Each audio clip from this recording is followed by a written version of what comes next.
ஸ்ரீமதி ராமானுஜாய நமக.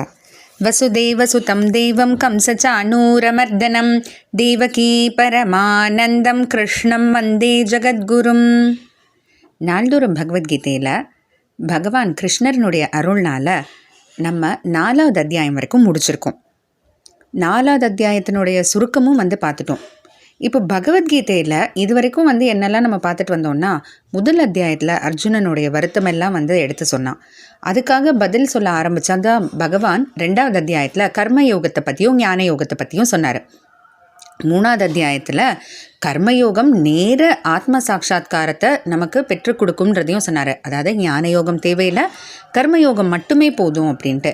அடுத்து 4வது அத்தியாயத்தில் நம்ம செய்யக்கூடிய அந்த கர்மயோகத்தையே எப்படி அறிவின் உருவமாக பார்க்கறது, எப்படி அந்த அறிவோடு செய்கிறதுன்றது எல்லாமே சொல்லிட்டு வந்தார். இப்போது 5வது அத்தியாயத்தை நம்ம தொடங்கிறதுக்கு முன்னாடி 5வது அத்தியாயத்தில் என்ன சொல்லப்படுது அப்படின்றத முதல்ல தெரிஞ்சுக்கணும் இல்லையா? ஒவ்வொரு அத்தியாயத்தையும் நம்ம இதை பார்த்துக்கிட்டு தான் வரோம். ஆளவந்தார்ன்ற ஒரு பெரிய மகான் இந்த மொத்த பகவத்கீதை, அதாவது 700 ஸ்லோகங்கள் இருக்கக்கூடிய அந்த பகவத்கீதையை வெறும் 32 ஸ்லோகத்தில் சுருக்கமாக அதனுடைய அர்த்தத்தை தெரிவிச்சிருக்காரு. அந்த எழுதின அந்த கிரந்தம் பேர் கீதார்த்த சங்கிரகம் அப்படின்றதெல்லாம் நம்ம பார்த்துட்டு வந்தோம். ஒவ்வொரு அத்தியாயம் ஆரம்பிக்கிறதுக்கு முன்னாடியும் தொடங்கிறதுக்கு முன்னாடியும் அதனோட சுருக்கம் அவருடைய ஸ்லோகத்தை மூலமாக பார்த்துட்டு வந்தோம். அதில் கீதார்த்த சங்கிரகத்தில் 9வது ஸ்லோகத்து மூலமாக இந்த நம்ம பகவத்கீதையில் 5வது அத்தியாயத்தில் என்ன சொல்லப்படுதுன்றத சுருக்கமாக சொல்கிறாரு. கர்மயோகஸ்ய சௌகர்யம் ஷைக்ரியம் காஷ்ச தத்விதாஹ பிரம்மஞான பிரகாரஷ்ச பஞ்சமாத்யாய உச்யதே. பஞ்சம அத்தியாய உச்சியதே, அதாவது 5வது அத்தியாயத்தில் சொல்லப்படுது. என்ன சொல்லப்படுது?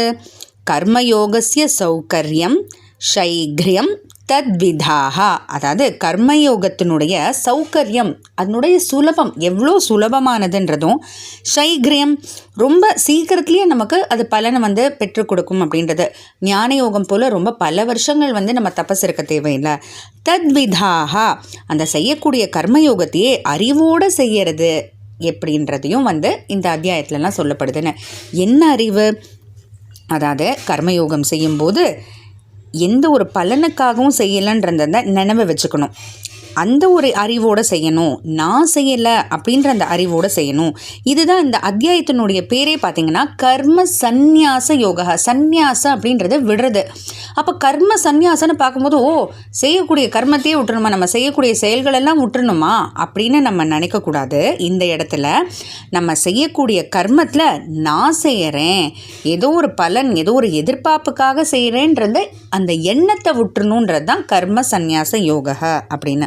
இதையெல்லாம் தவிர பிரம்மஞான பிரகார, அதாவது பிரம்மஞான பிரகாரனா இந்த கர்மயோகத்தை இந்த போல் ஒரு நான் தான் செய்கிறேன்ற அந்த எண்ணத்தை விட்டுட்டு செஞ்சுக்கிட்டே வந்தால் ஆத்ம சாட்சா்காரத்துக்கு ரொம்ப கிட்டக்க போக போக ஒரு நிலையில் எல்லாத்தையும் சமமாக பார்க்கக்கூடிய அந்த ஒரு நிலைக்கு நம்ம வந்துடுவோம். அதாவது கர்மயோகம் செய்ய செய்ய நம்மளுடைய மனசில் இருக்கிற அழுக்குகள்லாம் போகுது, பாவங்கள் புண்ணியங்கள் எல்லாம் போய் ஒரு தெளிவான அந்த ஒரு மனநிலையில் நமக்கு ஆத்ம சாட்சா்காரம்னா ஆத்மாவை உண்மையாக உணரக்கூடியது. அதாவது நான்றது ஆத்மா இந்த உடலில் அப்படின்னு தியரியாக இல்லாமல் அந்த உண்மையாக உணரக்கூடிய அந்த நிலை. அந்த ஆத்மானா எவ்வளோ ஒரு ஞானமே உருவமானது. அது இந்த கர்மங்கள்னால தான் கர்மாக்கள்னால தான் மூடப்பட்டிருக்கு. ஆனால் உண்மையிலேயே ஆத்மா ரொம்ப ஞானமே ஸ்வரூபம், ஞானமே உருவம் அப்படின்றலாம் அந்த ஒரு உணர்தல், அந்த ஒரு ரியலைசேஷன், அதுதான் ஆத்ம சாட்சா்காரம். அது கிட்டக்க போக போக என்ன ஆகுதுன்னா, எல்லாரையும், அது யாராக இருக்கட்டும், ஒரு பொருள், மரம், செடி, பறவை, மிருகம், மனுஷன், தேவர்கள் எல்லாரையும் சமமாக பார்க்கக்கூடிய அந்த ஒரு நிலைக்கு நம்ம வந்துடுவோம். இதெல்லாம் தான் இந்த 5வது அத்தியாயமான கர்ம சந்நியாச யோகத்தில் சொல்லப்பட்டிருக்கு.